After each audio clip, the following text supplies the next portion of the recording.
నమస్కారం. All in one Uddanam ఛానల్కి స్వాగతం. బల్లెడి నారాయణమూర్తి గారు రచించిన వ్యాసాల్లో రెండవ వ్యాసం చెప్పబోతున్నాను.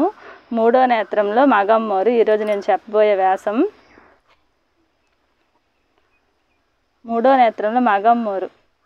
కులాల స్పృహను, వాటి ఆధారంగా కోరుతున్న రిజర్వేషన్లను విప్లవ పార్టీలు యావగించుకుంటున్న కాలమది. సమాజంలో కులజాడ్యాన్ని నిర్మూలించాలే కానీ వాటి పేర రిజర్వేషన్లను ఆశించటం తగదంటూ పుచ్చలపల్లి సుందరయ్య శాసనసభలో ఓసారి చెప్పుకొచ్చారు. దానికి సమాధానంగా గౌతు లచ్చన్న వెనుకబాటుతనం గురించి సుదీర్ఘ ఉపన్యాసమే ఇచ్చారు. వెనుకబాటుతనంపై చర్చలో శాసనసభ చరిత్రలోని ఆ ప్రసంగం చిరస్థాయిగా నిలిచిపోయింది. నాడు గౌతు లచ్చన్న తన దృక్పథాన్ని గౌరవనీయులైన సభ్యులందరికీ విన్నవించుకున్నాక ఆఖరణ రెండు చేతులు జోడించి అన్నారు కదా, అధ్యక్ష, కులాల ప్రాతిపదికన నేను మాట్లాడిన వెనుకబాటుతనం గురించి ఇంకా అనుమానాలుంటే ఒక పని చేద్దాం. ఒక అగ్రకుల అనాథను, వెనుకబడిన తరగతులకు చెందిన అనాథను ఎంచుకుందాం.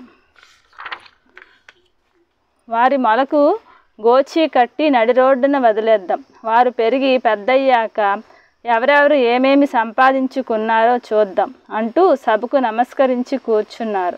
సభంతా స్తబ్దమైపోయింది. బీసీ రిజర్వేషన్ల ప్రక్రియకు దారి పడటంలో అదొక కీలకమైన మలుపు. ఉత్తరాంధ్రలో పుట్టిన సర్దార్ గౌతు లచ్చన్న ఎదిగిన తీరు, ఆయన పరిచిన బాటలు అమోఘం. మరిప్పుడు ఎలాంటి ఆదర్శవంతమైన నాయకులు ఉత్తరాంధ్ర ప్రజలను ఎలా జాగృతం చేస్తున్నారు? ఆ నాయకుల స్ఫూర్తి అక్కడ ప్రజలను ఎలా ప్రభావితం చేస్తోంది?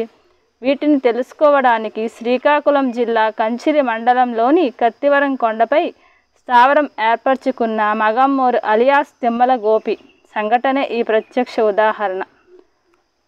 తిమ్మల గోపి అనే ఆయన అదే జిల్లాలో కవిటి మండలం కుసుంపురం వాసి.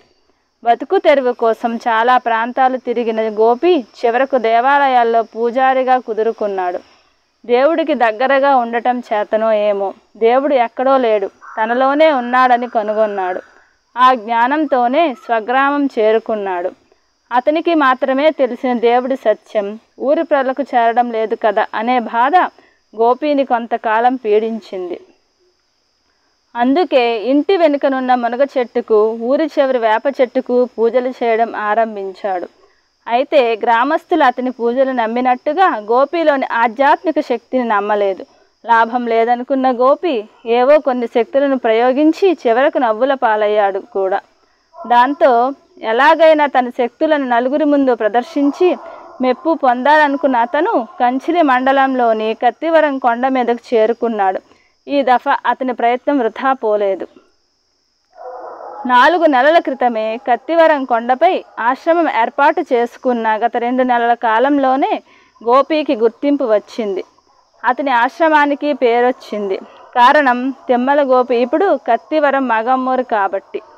తలతలలాడే చీర, చేతుల నిండా గాజులు ధరించి దర్శనమిచ్చే ఈ మగమ్మోరు మామూలుది కాదు. కిడ్నీ జబ్బులను తగ్గించగలదు, పిల్లలు లేని వారికి సంతానము ఇవ్వగలదు. నిరుద్యోగ సమస్య సంగతి సరే, ఇలాంటివే చాలా వరాలు అమ్మవారి ఖాతాలో ఉన్నాయి. కొండ మీద వెలసిన ఈ దేవత ఇంకొంతకాలం హాయిగా ఉండేదేమో కానీ మగమ్మోరు గర్భం దాల్చడం అనే కట్టుకథతో అతని కథ అడ్డం తిరిగింది. నోట్లో నీరు, తీర్థం పోసి నుదుటికి, కళ్ళకు, ముఖానికి బూడిద విభూతి రాసి అవతలి వ్యక్తి మూర్ఛ నుంచి తేరుకునేలోగా మహత్తు జరిగింది ఇదిగో అంటే నమ్మటం అలవాటున్న జనాలకి మగమ్మోరు గర్భం దాల్చడం సహజంగానే ఆశ్చర్యం కలిగించింది. ఆశ్రమవాసులు ప్రచారం చేసిన ఆ తప్పుడు వార్తతో ఉద్దానం స్తంభించిపోయింది.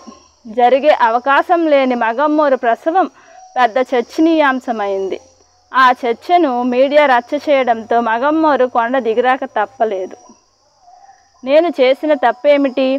నాటకీయంగా ఆసుపత్రికి చేరిన మగమ్మోరు అలియాస్ తిమ్మల గోపి ప్రస్తుతం అడుగుతున్న ప్రశ్న ఇది. అవును, మరి తిమ్మల గోపి చేసిన తప్పేమిటి? కత్తివరం కొండ మీదకు వెళ్ళబోతున్నట్టు తల్లి శాంతమ్మతో అతను చెప్పిన సందర్భంలో ఆమె కొన్ని అనుమానాలు వ్యక్తం చేస్తే ఆయన ఇలా అన్నాడట. నేనేమి మన మంత్రిలాగా ధర్మాన ప్రసాదరావు కొండ కన్నెధార మీద ఉన్న గుడిని కూల్చేసి కొండంతా నాకే కావాలని అడగటం లేదు కదమ్మా. ఇప్పుడు పెద్దోళ్ళు ఏ కొండ కావాలంటే అది తీసుకోవచ్చు, కానీ నేను ఆ కొండ మీద కొంత జాగాలో షోలాపూర్ అమ్మోరికి గుడి కడతానంటే తప్ప. తిమ్మల గోపి పొందిన ఈ అవగాహన ఎవరి పాపం? వెనుకబడిన ప్రాంత ప్రజలకు ఉన్నత ఫలాలు అందించడానికి పాటుపడిన సర్దార్ గౌతు లచ్చన్నకు నేటి ఉత్తరాంధ్ర రాజకీయ తరానికి ఎంత వ్యత్యాసం ఉందో చెప్పడానికి ఈ ఒక్క సందర్భం చాలు కదా. ఇప్పుడున్న నాయకులను చూసి ప్రజలు ఎంత చక్కటి స్ఫూర్తి పొందుతున్నారో దీన్ని బట్టి అర్థం చేసుకోవచ్చు. నాయకుల నడుమ పోలికలు పెట్టడం సరికాదు, కానీ అభివృద్ధి ఫలాలు అందివ్వడం, చైతన్యవంతమైన సామాజిక జీవితానికి ప్రేరణ కలిగించడంలో గత నాయకులతో నేటి నాయకుల తీరును తూకం వేస్తూ సమీక్ష చేసుకోవాల్సిన సమయం ఇది. ఆ ప్రాంతంలో వెనుకబాటుతనం ఉన్న భేదసాధులకు బీసీ రిజర్వేషన్లో చోటు దక్కడం గౌతు లచ్చన్న రోజులు ఎంత అవసరమో, అవిద్య, ఆదాయాలేమి, వరుస తుఫానులు, కిడ్నీ జబ్బులతో కునారిల్లుతున్న ఆ ప్రాంతానికి ఒక అభివృద్ధి ప్రణాళిక అమలు చేయడం ఇప్పుడు అంతే అవసరం. నిజానికి అమలు చేయాలనే చిత్తశుద్ధి ఉండాలే కానీ శాస్త్రవేత్త జి వీరచంద్రరావు 4-5 సంవత్సరాలు ఉద్దానంలో గడిపి శోధించి తయారు చేసి ఇచ్చిన ఉద్దాన అభివృద్ధి నమూనా చిన్నదేమీ కాదు. అంతర్జాతీయ శాస్త్రవేత్త డాక్టర్ యలవర్తి నాయుడమ్మకు వీరచంద్రరావు ప్రియ శిష్యుడు. అంతేకాదు CCMB IIT సిటీలలోనూ ఏపీ సైన్స్ అండ్ టెక్నాలజీ డైరెక్టర్గాను, పివి నరసింహారావు ప్రధానిగా ఉన్నప్పుడు లెదర్ టెక్నాలజీకి సంబంధించింది ప్రభుత్వ అడ్వైజర్గాను పనిచేసిన అనుభవం వీరచంద్ర గారి సొంతం. ఉద్యోగ బాధ్యతలు విరమించాక ఏం చేయాలి అని వీరచంద్రరావు తన గురువైన నాయుడమ్మని అడిగినప్పుడు దానికి ఆయన గ్రామాల్లో పనిచేయి, అక్కడే ఆదాయాన్ని పొందే మార్గాలను ప్రజలకు సూచించని బోధించారట. ఆ మాటతోనే రిటైర్ అయ్యాక వీరచంద్ర ఉద్దానం చేరుకున్నారు. అక్కడ నుంచి ఎలాంటి ఉద్యానవన ఉత్పత్తులు తయారు చేయవచ్చో తెలుసుకోవడానికి ఆయన అధ్యయనం చేశారు. అప్పుడే ఆయన మదిలో ఉద్దానంలో రూరల్ యూనివర్సిటీ ఆలోచన మొదలైంది. 4 ఏళ్ళు కష్టపడి అక్కడ ప్రధాన పంటలైన కొబ్బరి, జీడి మామిడి, పనస, చేపల ఉత్పత్తులతో పాటు తేనె నుంచి విస్తరాకుల వరకు వందలాది ఉత్పత్తులను ఆయన కనుగొన్నారు.